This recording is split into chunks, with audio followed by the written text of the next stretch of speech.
welcome to the Rankin Report for Wednesday, December the 4th, 2024. Thank you for joining me today. From the book of Zephaniah, chapter 2, verse 15 through chapter 3, verse 5. This is the city of revelry that lived in safety. She said to herself, I am the one, and there is none besides me.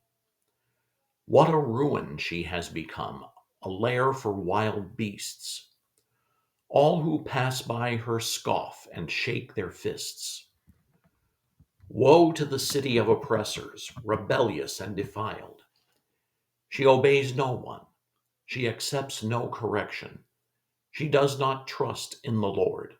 She does not draw near to her God. Her officials within her are roaring lions. Her rulers are evening wolves who leave nothing for the morning.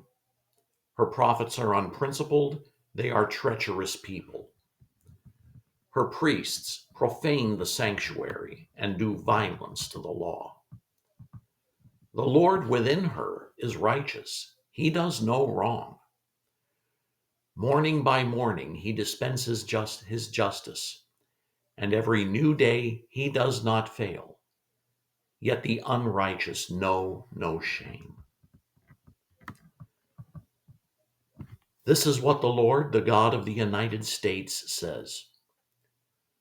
O foolish mayors and city councils who take bribes and raise up the cause of the alien, who does not follow your own laws, but comes to steal, kill, and destroy, and who forsake your own people. You will be cast down by your own people, and you will lose your position and your prestige.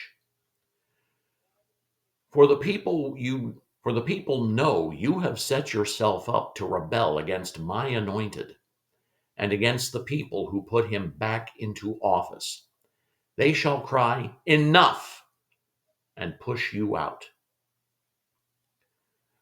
One principle we find again and again in Scripture, One principle we find again and again in Scripture is that God works on both large and small scales. As he does for entire nations, so he does for individuals. This also applies to government bodies in states and in cities and in counties. For whether you have one person or many, God's laws and statutes work the same. Those cities that have set themselves up as sanctuary cities are now facing the wrath of their own citizens over the murders and other crimes committed by some of those who are in this country illegally. Some of these cities are responding. New York City Mayor Adams earlier this year announced his support for a conservative-led pushback of sanctuary city laws that prohibit city officials from cooperating with federal authorities seeking to remove and deport such illegals from the country. And just recently, he answered progressive critics of his move to do this with two words: cancel me. I don't care. Many other such cities are looking to stand and resist President Trump's planned measures for mass deportations of illegals, doubling down on their refusal to cooperate with this effort. But the first duty of any government, city, county, state, or nation, is the protection of its citizens. Recall the passage in the Declaration of Independence that among the unalienable rights people are endowed with, these are rights which cannot be taken away by government because they're not given by government.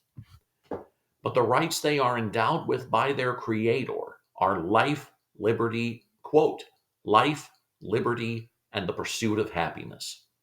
That to secure these rights, governments are instituted among men, deriving their just powers from the consent of the governed. That when any form of government becomes destructive of these ends, it is the right of the people to alter or abolish it, and to institute new government, laying its foundation on such principles and organizing its powers in such form as to them shall seem most likely to affect their safety and happiness. People have had enough. And if the current mayors and councils in those cities do not heed their own citizens and make the necessary changes to laws to stop the activities of gangs and individual criminals that have come in because of the federal government's lack of enforcement of our borders, then the people will take that next step and replace the government. They're not going to throw the whole government out, but they're certainly going to replace the people within them. It's already happened at the national level. You would be wise not to wait to see if it trickles down to the local level. Pray for the Great Awakening, no king but Jesus, independence forever. That's the Rankin Report for Wednesday, December 4th, 2024. Don't forget to hit the like or share buttons, or both, or the subscribe button if you want to hear more of these reports. Thank you for watching. God bless you, and have a great day.